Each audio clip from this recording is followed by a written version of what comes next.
you hello. Never been here before, but I feel like I'm home. Yeah, yeah, yeah, yeah. Put my feet on the road, meet me over the coast. We got places to go. Yeah, yeah, yeah, yeah. Can we get a change of pace? Just a little open space. Now I see a brighter day. Ayo, hey. Okay, we in the sun. Okay, we in the sun.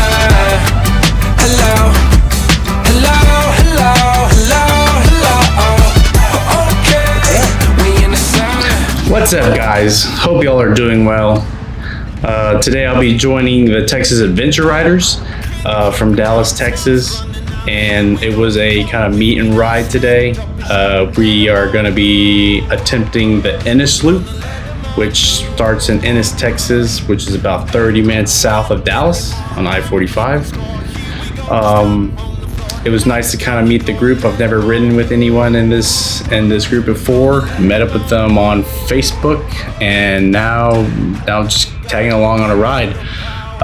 Today we'll be tackling the loop from a counterclockwise rotation, and it'll be really should be a part 2. This ride ended up being a little longer with 9 riders and not really working as a team together before. Riding together, we kind of dragged out a little bit longer than typical rides. I think this loop is estimated to be about 3.5 hours if you're really going nonstop. But I think we started at 8, kickstands up at 8, and we called it quits about 12:30 to 1. So it was lengthy, and we only made it about halfway through the loop. So it was a little longer with the group, and it was, which is fine. I typically do a lot of solo rides, so I can usually knock out quite a bit of the trails myself. But it was actually a different, pretty neat dynamic riding with other riders, which I don't get to experience too much as I plan trips last minute and tend to only get myself out at times. But no, it was really nice joining the Texas Adventure Riders and just kind of riding around and just really checking out all the different dirt roads around south of Dallas. Like I said earlier, there's really not too much really loops or trails here in at least Texas, at least not the northern part of Texas, that are really sightseeing. Is just more getting your boots dirty and just stretching your legs when you're trying to get out of the city for the weekend. You can just kind of do a couple of loops. I know there's Ennis Loop, I know there's Lake Whitney Loop, but I think when the temperature starts to cool down more in October timeframe, I'm gonna try to make a trip to Oklahoma and Arkansas.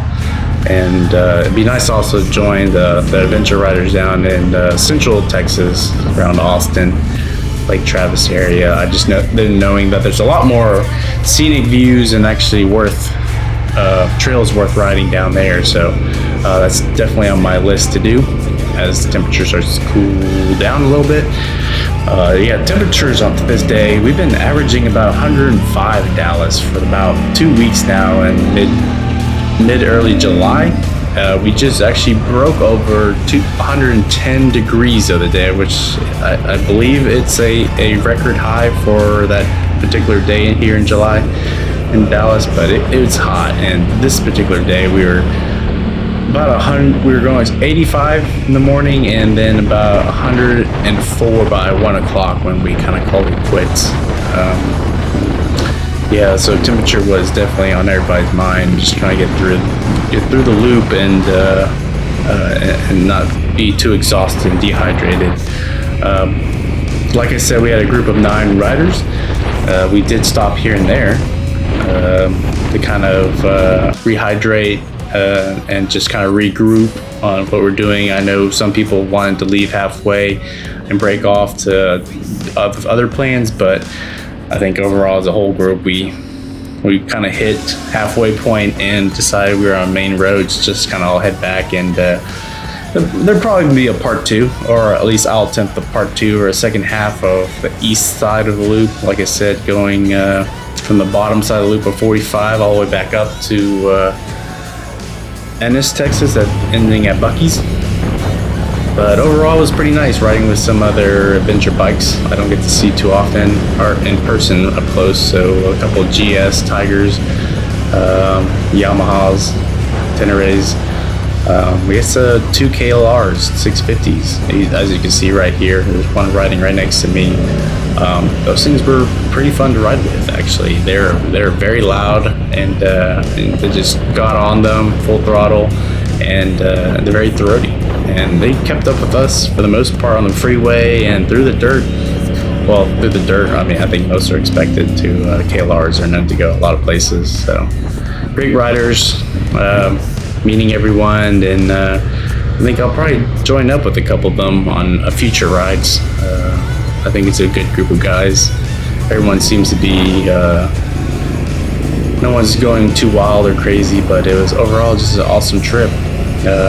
But yeah, I like this section of the ride was actually one of my favorites, as we're kind of going through the trees, as it's not as hot, but I think particularly it was the lighting through the trees and with the dust. It actually kind of made it pretty cool, just kind of going through this kind of tunnel effect with other bikes. That is another thing new kind of for me with riding with other riders, is the dust.